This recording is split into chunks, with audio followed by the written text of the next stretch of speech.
Lobbying is a global worry. Big corporations have a lot of money, they spend a lot of time on lobbying. If we can get the corruption part, the personal integrity part worked out at the top, lobbying will be there, just that it will not influence our policies unduly.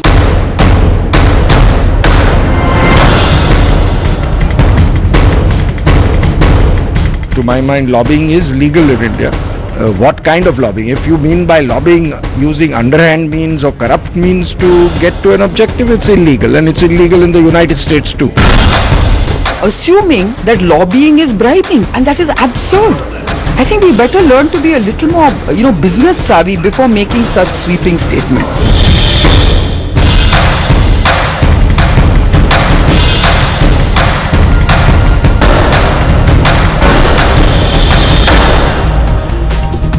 Walmart's lobbying disclosures for gaining access into the Indian markets led into a full-blown controversy, with the Indian government ordering a judicial probe. On We Mean Business today, we're asking if lobbying is necessarily a dirty word. Is there a fine dividing line between lobbying and bribery? And is there a need to have more clarity on lobbying laws in India? Let me introduce our guests on the show today. Ajay Dua, former Secretary in the Ministry of Industry and Commerce, with us here in the Delhi studio. Also Mr. Dilip Cherian, consulting partner of Perfect Relations. Joining us on a link, Mr. Vikram Singh Mehta, former Chairman of Shell Group of Companies. Vivek Dahejia, economics professor and author of Indianomics, joins us from Mumbai, and Mr. A. Mahendran, MD of Godrej Consumer Products Limited, also joins us from Mumbai. But before we start this discussion, let's take a look at what World Bank Chief Economist Dr. Kaushik Basu had to say on lobbying and the recent Walmart controversy. Lobbying is a global worry. Big corporations have a lot of money, they spend a lot of time on lobbying. India is becoming a global player, so we are entering a domain in which all the industrialized countries have already been.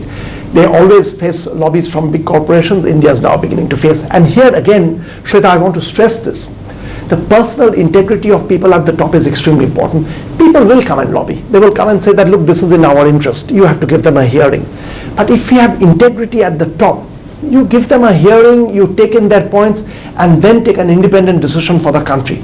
So if we can get the corruption part, the personal integrity part worked out at the top, lobbying will be there. That's a part of the industry's part of their exercise, just that it will not influence our policies unduly.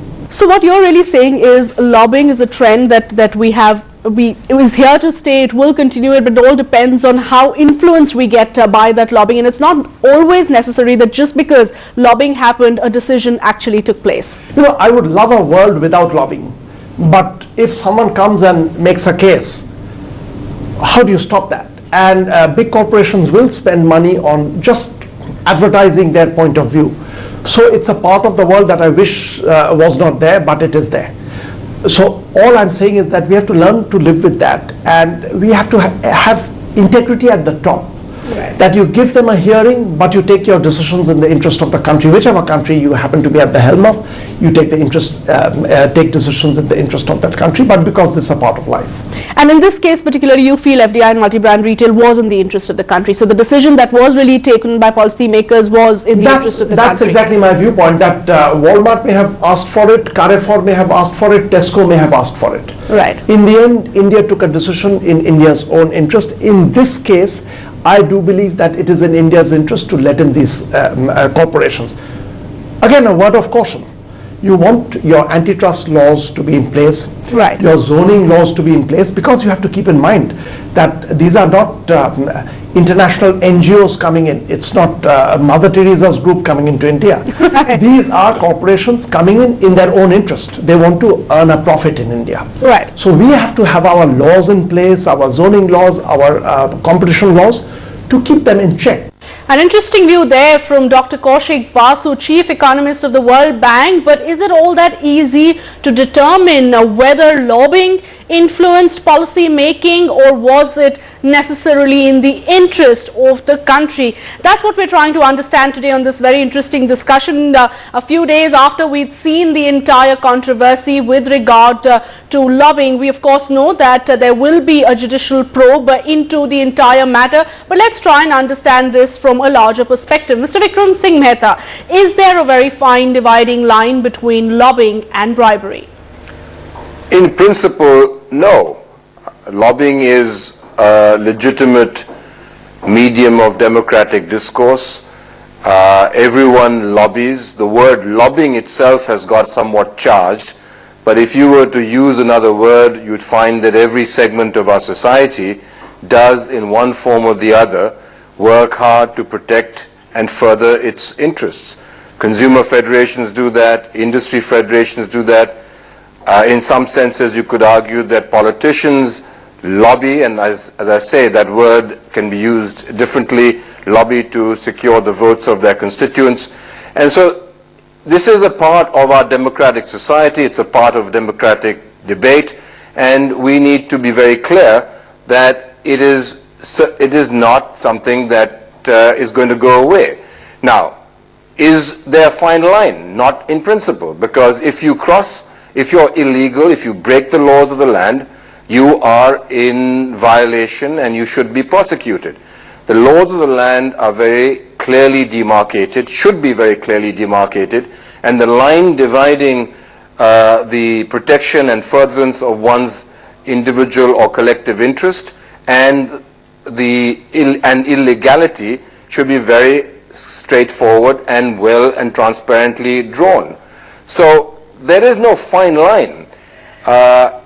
We have now made this issue into an unnecessarily volatile and perhaps raised this to a level of debate that should not have been there in the first place.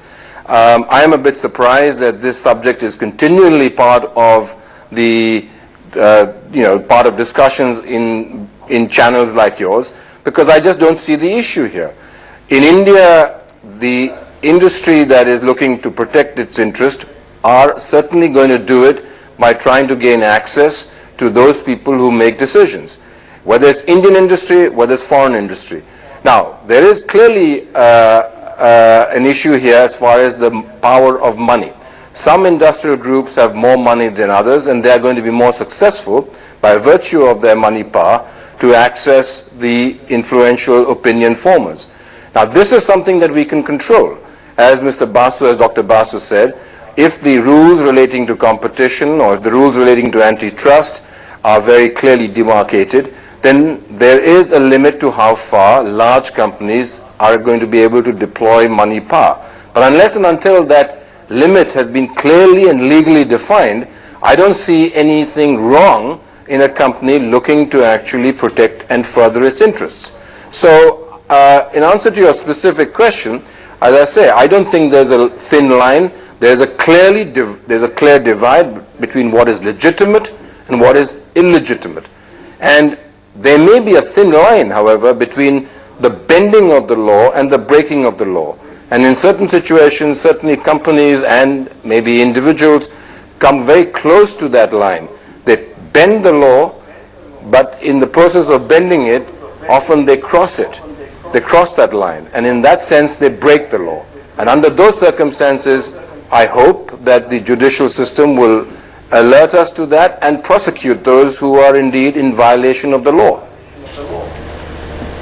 All right, I think that's very well explained on part of Mr. Mehta. And here I'd like to ask Mr. Cherian, is lobbying a dirty word in India? Would you like to be called a lobbyist? I have no anxiety about being called a lobbyist because in India, everybody lobbies. CII lobbies, right. FICCI lobbies, NASSCOM lobbies in America, the carpet manufacturers lobby in America. So lobbying is one, legal, and two, legitimate. I think even in India. Even in India. Okay. Even though we don't have any laws clearly defined that make it all, that give it that legitimacy as perhaps in the United States. Because of the fact that we haven't defined either advocacy, we haven't defined the work that lawyers do. Everybody is doing lobbying. Law firms are today among the country's largest lobbyists. chartered accounting firms are also lobbying. So I think that there is one, nothing illegal about it, and two, there is this attempt to create this figment of corruption as being linked to it, simply because both policymakers, and I divide policymakers into two kinds, bureaucrats and politicians, both would like to retain a kind of curtain over the process of decision making.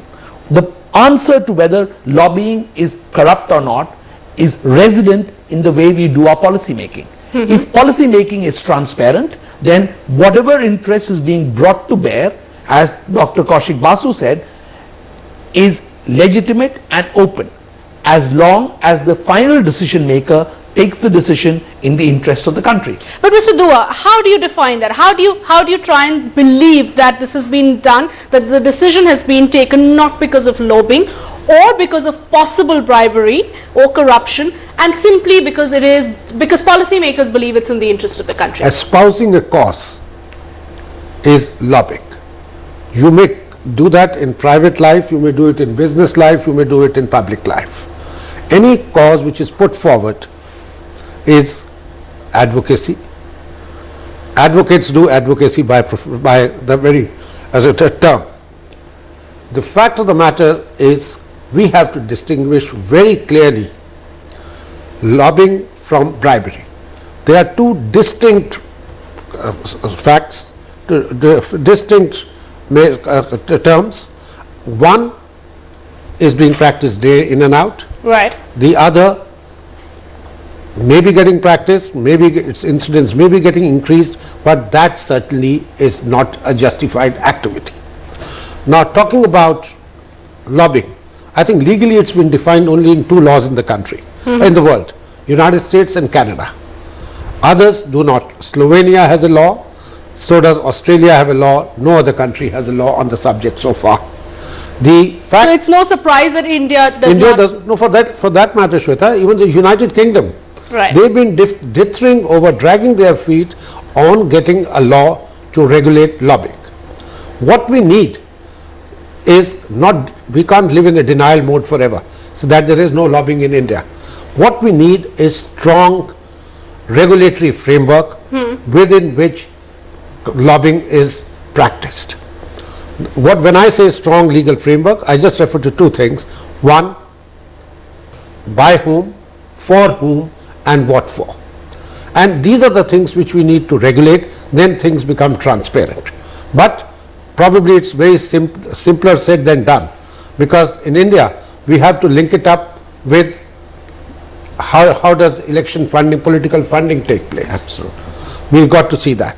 We also have to see that some people may be better placed to advocate their cause, to lobby, because either they are better organized or they are better funded. Right. So what happens to people who are not in that advantageous position?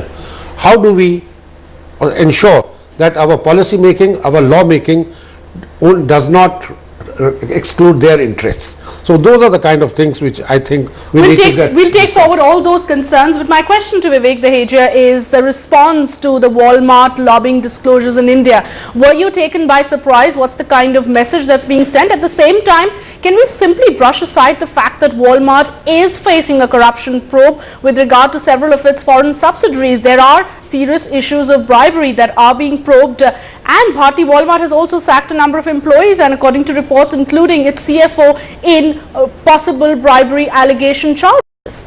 Absolutely, Shweta. And just again to pick up on a couple of the themes that have been raised and your question, when this sort of whole issue broke in the news, what, about a week ago, I think actually your reporting was one of the few that picked up on the fact that there was an apparent confusion between perfectly legal lobbying by Walmart in the US and which is got then conflated with bribery or allegations of bribery, with the much more problematic fact that Walmart itself has disclosed that it is being investigated or has put itself up for investigation under the US's own anti-corruption laws.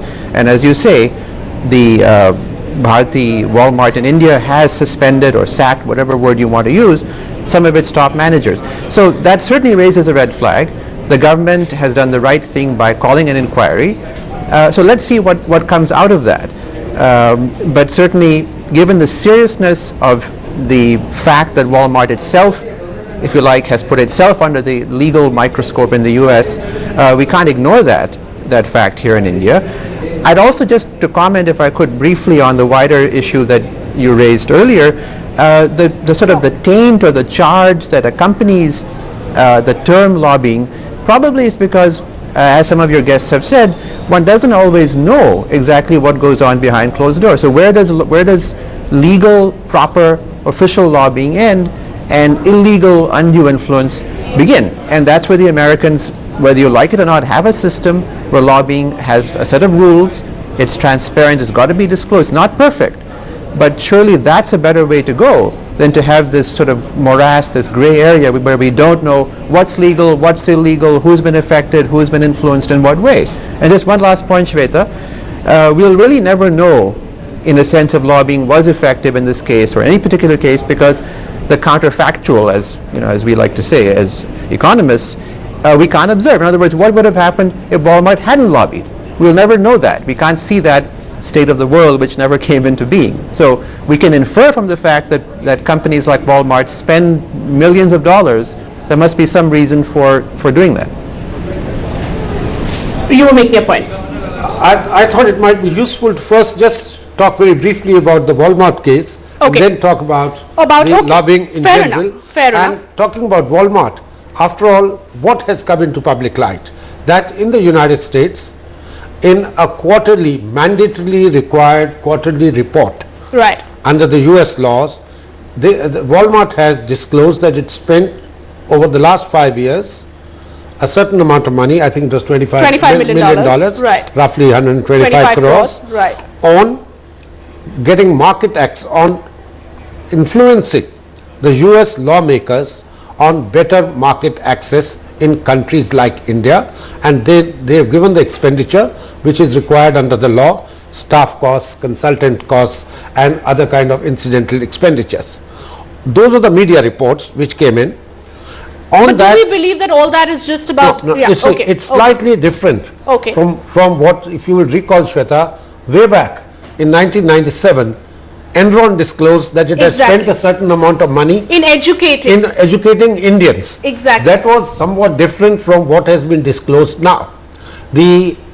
Nowhere has the disclosures been made that money was spent in India or on Indians. But we're not ruling that out No, either. we're not. So that We're not is where- ruling that out either. And what stops, in turn, US chambers of commerce or US India chambers or any of those from coming and lobbying their cause once again in India? No, but I think the point Mr. Dua is making is quite significant with Walmart. You're talking of $25 million over 3 years, over 5 years across 4 countries. Right. So Indians must be pretty cheap to lobby if this is what the figure we are talking about. Okay, so there is an it's issue here. irrespective of the figure here, it's about the larger principle of whether this in turn means that there would have been any act of, and I totally agree with you when you're saying that this is the amount that they have spent in America and not in India. So what's the fuss really about? That's the big question. The judicial probe by an ex-High Court judge, which has been ordered by the government, is also not saying look at the corruption if it occurred in India. It says look at the media reports which have occurred Right. on the subject, Right. and get to the bottom of it. Okay. The other case, since I suggested that let's discuss Walmart. The second case against Walmart is on an allegation that it might have violated the FEMA law because it routed certain money through its subsidiary in Mauritius to a company called Cedar Support Services, Right. which is a company of the Bharti Group. Right. The Cedar Services in turn probably invested into the Easy Day stores which are run by Walmart. Right. Walmart and Bharti. Whether there has been any FEMA violation in it or not is an altogether separate matter Not to do from with lobbying at all. Nothing.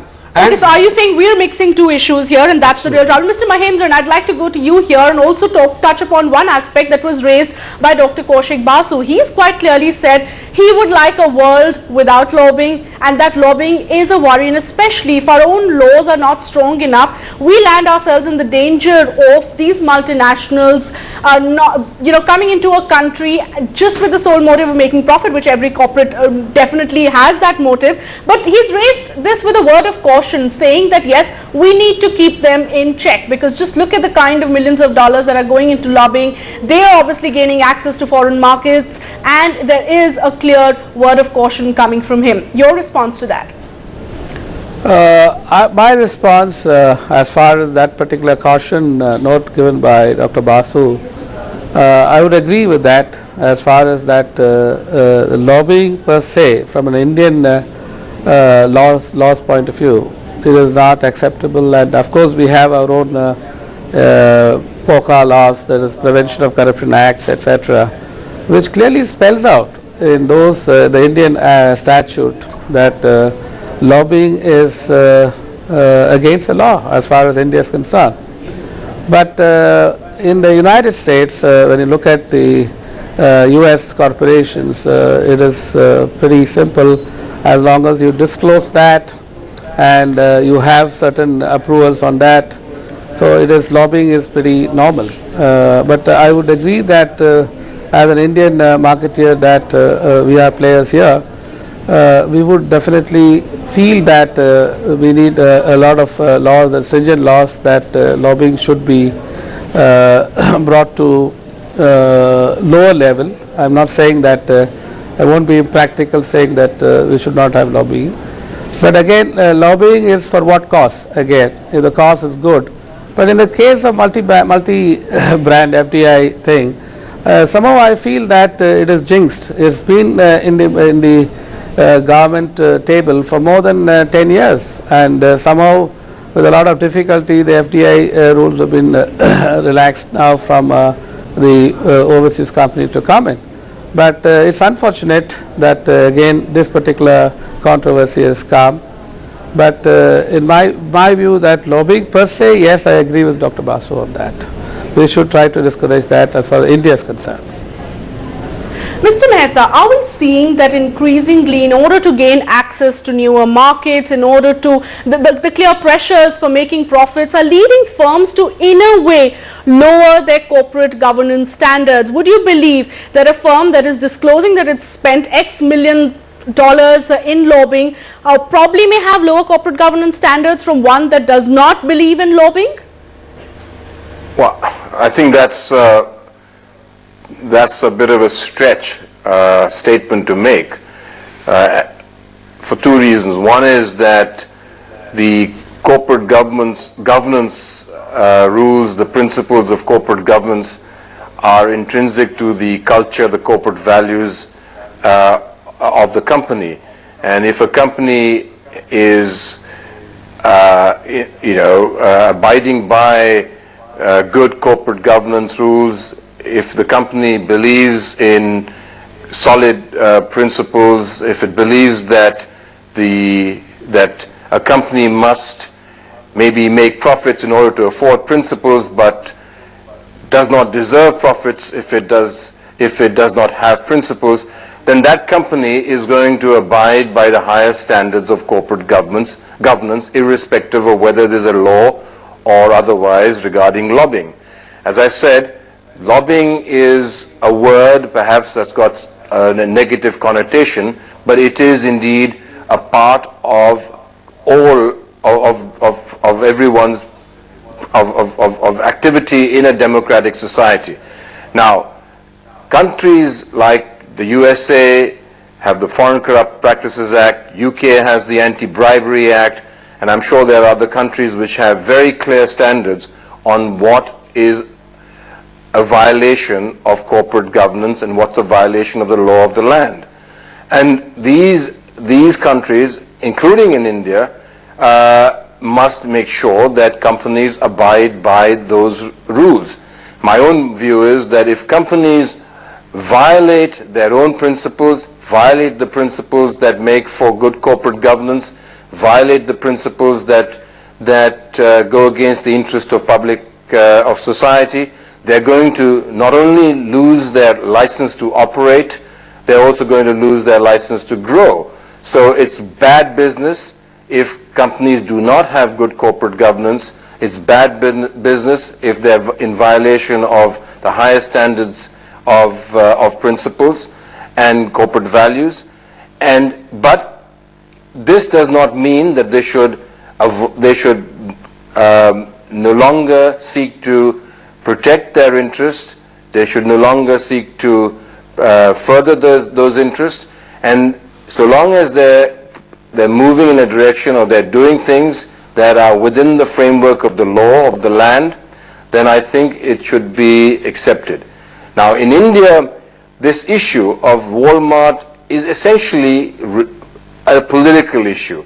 Today we have this discussion, and it's not the first discussion that we are having on, frankly, what is a non-issue in a television channel like yours, only because it's become political. It's become political because the whole idea of FDI and retail has acquired political connotations. But if you just narrowed it down to the whole concept of lobbying, you will have to admit that it's very difficult to actually argue that lobbying per se is a dirty word. What is lobbying? I mean, lobbying is no more, no less than trying to, in effect, exercise your self-interest in a legitimate manner. And as I keep repeating, if you cross the line and you are doing an illegal activity, if you are bribing your constituents, if you are bribing the decision makers, then it is no longer, it may be lobbying for others, it is, however, an illegal act, and that must be prosecuted. So at the end of the day, I'm actually still somewhat befuddled by anyone who is saying we must, contain lobbying, that we must contain the ability of companies to protect their interests, because by extension, you will also be saying, please contain and constrain the ability of consumers to protect their interests. Do not allow politicians to go out there and solicit votes. Make sure that trade unions are not able to protect the interest of laborers. And you go down, if you really go down the line, you're really saying in a society like ours, which is so diverse along ethnic, linguistic, regional, and other divides, that no particular group should actually have the right to go out there and espouse its interests. Now, that really is a fundamental statement to make, and I think it goes against the very spirit of a democratic society. Okay, the larger point, okay, I know you have a point, very, very quickly before I go on to... I think that essentially this is a good day to discuss this. There's the politics of it, as Vikram is saying, but there's also an interesting point that today, if you notice, the Ethics Committee of the Lok Sabha has for the first time said that members of the Lok Sabha, as opposed to just the Rajya Sabha, should sign up the register of interests. Right. So I think that it is a good time to discuss lobbying, because that is the horse and we are discussing the cart. So okay, that's an important point, but I'd like to actually ask one question, and I know Mr. Mehta has made this point all through, that this was, we were fussing about it, there was no need to make so much fuss about Walmart's lobbying disclosures. Why are we even having this discussion in the first place? Because we understand the viewpoint of all our panelists here today. But Vivek, let's try and understand it from the opposition's point of view, and we understand there was politics behind FDI and multi-brand retail. But here is a policy which is being debated in a country like India. We're trying to understand if it's going to work for India or not. There are concerns, and perhaps legitimate concerns, that the policy is being pushed by large multinational giants because it suits their interests. They would like to be in the Indian market. Here come Walmart's lobbying disclosures. On the back of it, several bribery charges that come, and we simply turn a blind eye to it and say, oh, it doesn't matter. Is it all that simple? No, it's not that simple, and I would say I perhaps slightly take issue with what was just said before by Vikram. The politics, you can't sort of remove the politics from the equation. The fact is, policy is made politically. It's not made by economists, alas, it's not made by policy wonks. And so, just for the context, and this, I mean, part of the answer to your question, Shweta, it's because opening up FDI and multi-brand retail has gotten so politicized because it has been a sort of a centerpiece of a long-delayed reform agenda of this government, and finally sort of arrived magically at the 11th hour as really one of only a few pieces of reform agenda that they're finally doing, that it's gotten blown out of proportion. So as a matter of economics, I agree with Vikram. What's the big deal? It shouldn't be a big deal, and this goes on all the time, and Walmart is one out of many players, and lobbying, all of that is true.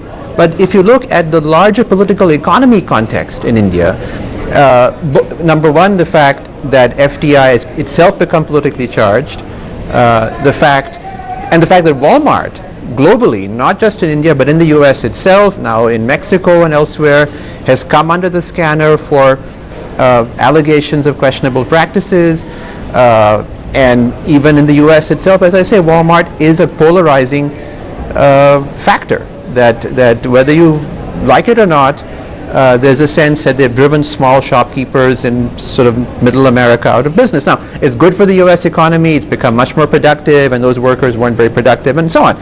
But you can see how that would resonate in our Indian political economy, where those are exactly the concerns that were raised. So I would say that if one tries to separate the economics from the politics, yes, maybe we shouldn't be talking about it. But in the real world in which we operate, where you can't so easily disentangle the politics, the fact that we are talking about it reflects the fact that yes, this issue has become contentious, and the way it's been handled perhaps hasn't been ideal. And I think we need to, rather than sort of sweeping it under the rug, saying, well, let's let FCPA work its course in the US, we do have to make sure, given how important FDI has become to what's left, the fragments of this government's reform agenda, that yes, that everything was done properly, there was no undue influence, and that the choices the government made were made in the public interest. Because as Dr. Basu said in your intro package, we would love a world with no lobbying, but in fact that world doesn't exist. So lobbying will take place, counter-lobbying will take place, the US will lobby India, we'll lobby the US. So we'll never really know what factors were at play in the sort of those proverbial smoke-filled back rooms. But we want to know that the process was transparent, was fair, was reasonable, and in the end, the choices that were made by our government were made in the public interest, not in the interest of a foreign multinational or someone else. So I think that's the broader picture, Shweta. I think that's true, but I'd also like to talk about the backdrop in which this controversy took place, Mr. Dua. The fact that yes, Mr. Mehta, go ahead, respond to that, sir. No, just one simple point, which I just wanted to stress. Every time that we talk about multinationals and whether or not multinationals were able to influence government and whether they went through the due process, we actually, in some senses, undermine the strength of our sovereign strength, our ability to counter the influence of multinationals. What surprises me is that we, as a country, and have the capability to counter the influence of the largest multinational, historically and otherwise. It's rather sad for everyone to be saying that a company like Walmart can come into this country and actually buy their way in such in a manner that compels all of these legislators to change policy against public interest. What is it that we're debating? We're basically debating one simple issue. Did Walmart break the law in India? And that fact is under judicial review. It's under investigation. The fact also is that Walmart is a company. That investigation was not needed at all, because investigation in Mexico, But are you also making the point that the investigation was not needed at all? Because you're actually saying it was a fuss over nothing.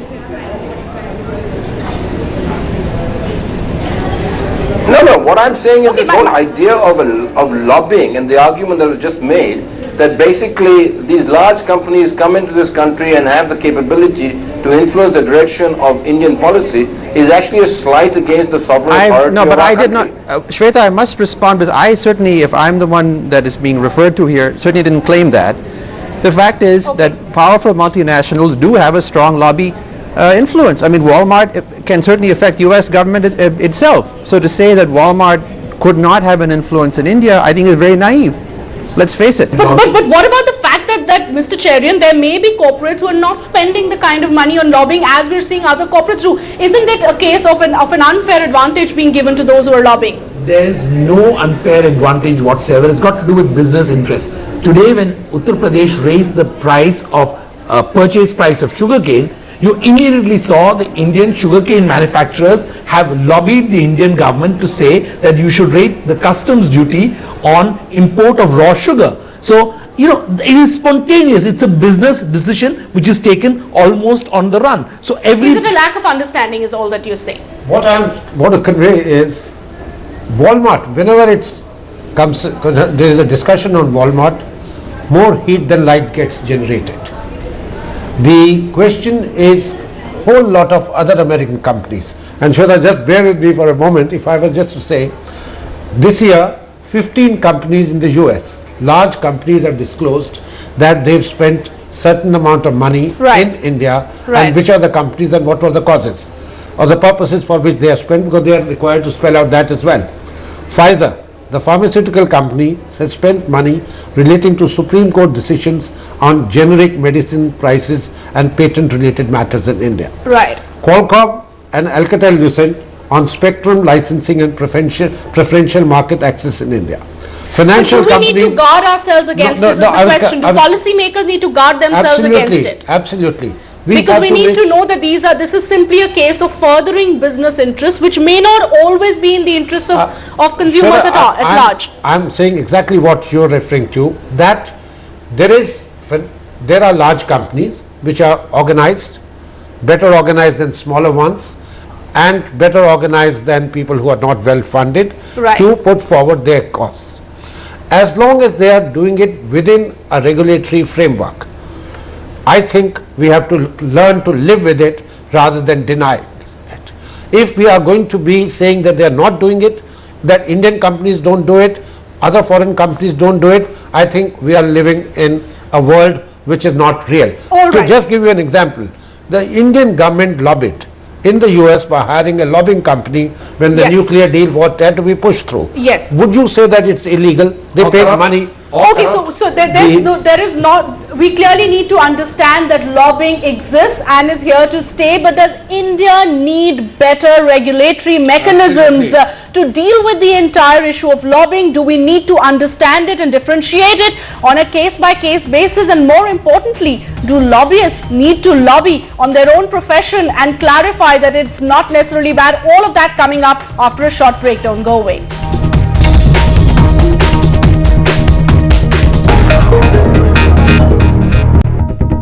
Welcome back. You're on We Mean Business, and we've been having an interesting discussion on lobbying, pegged of course on the entire controversy with regard to Walmart's lobbying disclosures. Mr. Cherian, a lighter question to you before we take forward this discussion. Why is it that lobbyists can't lobby about lobbying?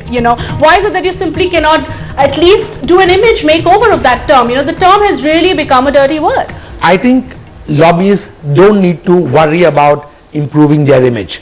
What the lot who need to improve their image is policymakers and politicians who are the so-called people who make policy. Who do you lobby with? There's got to be a demand cycle. You can't talk about the supply cycle. Lobbyists, all they do is they supply arguments. But who is demanding these inputs and who is demanding the so-called corruption? So as far as I am concerned, we don't need to worry about it. What you need to worry about it is if you're sitting on the other side, who's being talked about. And it's the integrity at the top, as Dr. Basu had said, is what matters. At the same time, I'll slightly differ with Dilip. Okay. In India, you have a Corruption Act of 1988. Right. That act is for action against officials, politicians, officials, public servants who are accepting a reward for doing something which is otherwise a part of their duty.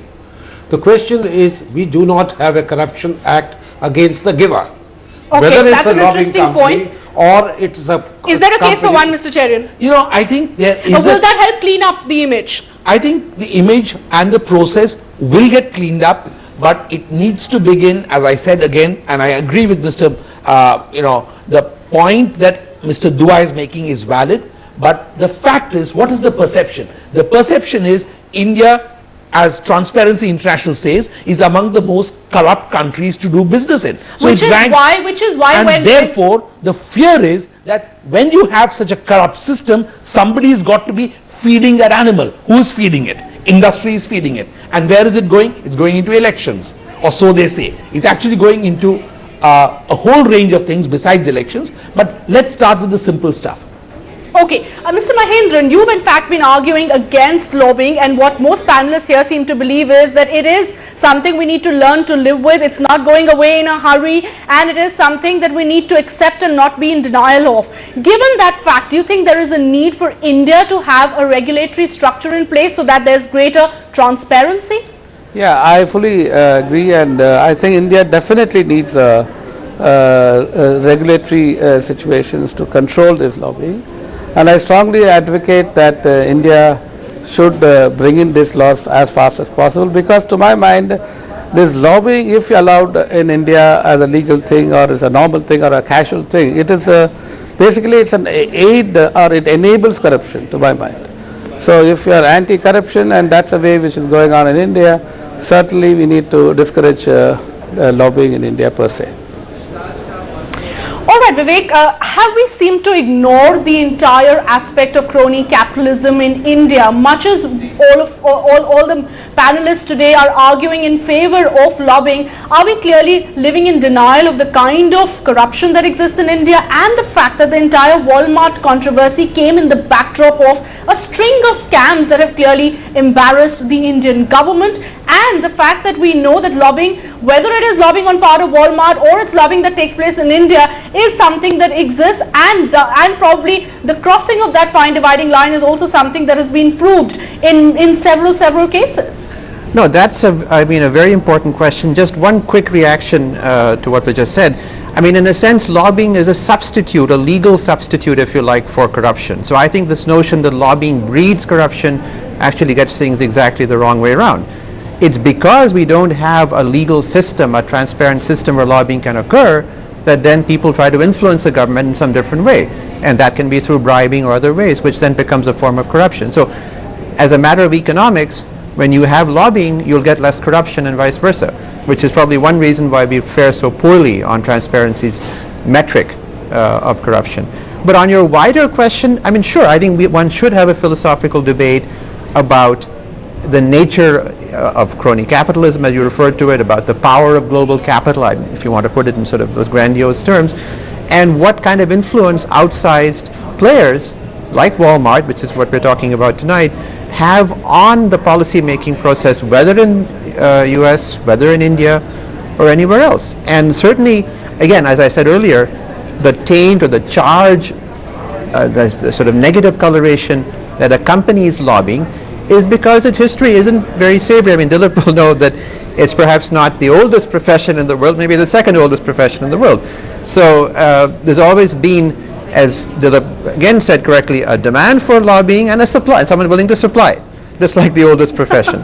So there's a certain basic economics there, and I think we've got to understand that. And again, if I can just run with that example for a minute, Shweta, if we don't like things, and we say, let's make it illegal, let's say pretend it doesn't exist, well, then it goes underground.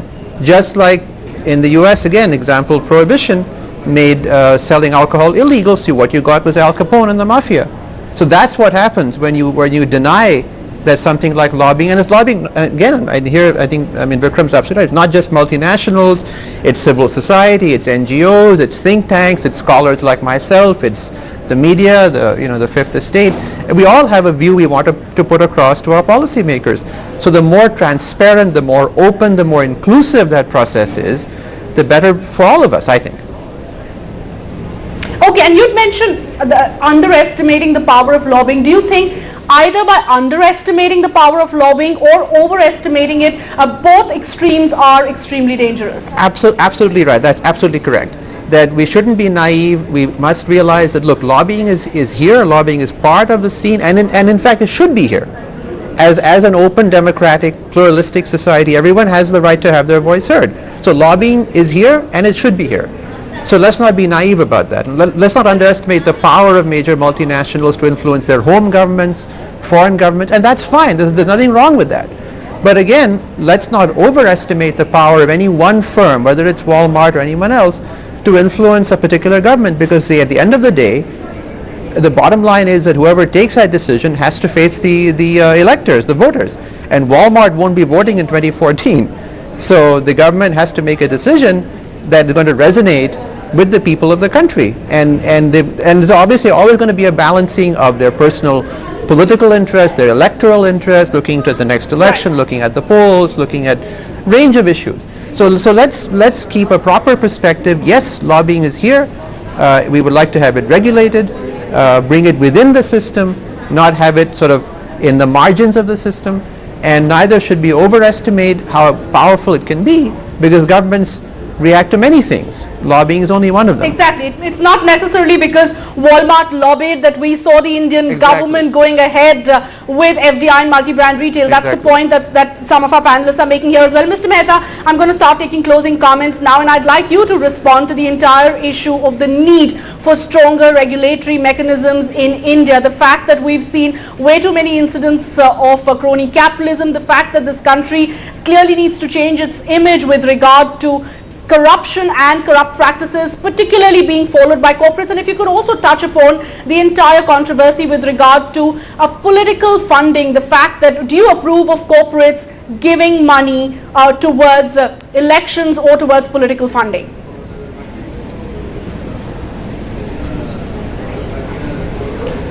Shweta, many questions. I'm going to try and answer some of them very briefly. First, let me just make the point that if you were to look at the top, let's say 20 companies by revenue or market cap in 1990 and compare that to the same list in 2012, you'd find that very, very few of the largest multinationals that have entered this country make that list. The point I make is that these companies, and I worked for one of the largest of those companies, Shell, that have entered India, have certainly not been able to displace the Indian companies. And notwithstanding their money, notwithstanding their financial standing, there is a huge counterweight here of very solid Indian companies that have been able to hold their own and retain their top market and retain their market share, dominant market share. A company like Walmart may enter India, but I would put a bet on the table right now that it will be years before they acquire a significant share of the retail market. So do not overestimate the strength of multinationals, certainly not in the context of the Indian market. Second point is crony capitalism. There is no doubt in my mind that the nexus between politicians and business is much too close. This needs to be weakened. I think that it could be weakened and will be weakened if we have very transparent rules and regulations, and that this word lobbying, and call it whichever way you want to, is indeed subject to a very straightforward, transparent regulatory framework. This is certainly one way of undermining the nexus that exists today. In the process, the third point, I think it will also address the question of corruption in general. Someone made the point there's a law against people who take bribes. There should be a law also against those who give bribes. I don't think there's anything wrong with that statement, but I actually do make the point that companies, and I made that point earlier, that companies that actually start giving bribes in order to further their interest in today's connected and globalized world are going to find that their ability to operate and grow is going to be withdrawn and it will be eroded, and in the end the license will be withdrawn. It is much too simplistic to assume that these companies, by virtue of their financial authority or power, are going to be able to succeed in a country that has a consumer base that is now aspirational, knowledgeable, and will vote on the basis not just of the product but also of the values underpinning the corporate conduct. And final point, should there be a more transparent system of political funding? Undoubtedly so. I think one of the main reasons, and I think no one will dispute this, for the level of corruption in our society is because of the nature of politics and the fact that a constituency of, I don't know, 15 lakhs or 20 lakhs per member of parliament is simply not possible to sustain and nurture without millions in one's kitty. And how does the politician raise it other than through political donations? If those donations are not transparently given, they will have to be secured through other means. So we need to address the whole issue of electoral campaign and electoral funding. All right, that's very well summed up, and we're clearly out of time on the show, but 30 seconds closing comments, sir. Let's have in the country a register of lobbyists, a compulsory lobbying register, and the government should consult only those persons who have registered themselves in policy making. How does that help? Straight away, you know, transparency, and at the same time a company which has engaged them, it must also declare who it has engaged for what. So their client list along with absolutely issues this is done, and along with that to ensure that there is no corruption or bribery taking place, very strong bribery bribery laws in position, and to finally to say that there is no indirect funding, political funding taking place. We must also strengthen not only the People's Representation Act or the Companies Act, but bring in position that if politicians have made money otherwise, they are politicians or bureaucrats, they are as liable to be punished as the person bribing them. 30 seconds. Would you be in favor of that suggestion? I would be in favor of that suggestion, but I would be very frightened. Why would I be frightened? Okay. Because we are living in a globalized economy. If Indian companies, the Indian government and India doesn't get its act together as far as lobbying is concerned, this is a global reality. We will have more GMRs being thrown out of more Malays all across the world as Indian business attempts to go global. So do we want to do this? Yes, we do. Do we need lobbyists? Yes, we do. Does it need to be legal? That's not an issue. What's the issue is, do we understand what is this animal we're dealing with? All right, and that's the larger question. Do we really understand the animal that we're dealing with? Lobbying clearly largely misunderstood in a country like India, and the recent case of the entire fuss over Walmart's lobbying disclosures, perhaps a case in point, and yet again a warning that we need to have better regulatory mechanisms in place to deal with the larger issue of crony capitalism. With that, it's a wrap here on We Mean Business. Many thanks all of you for joining us and sharing your views. Thanks so much for watching. Goodbye.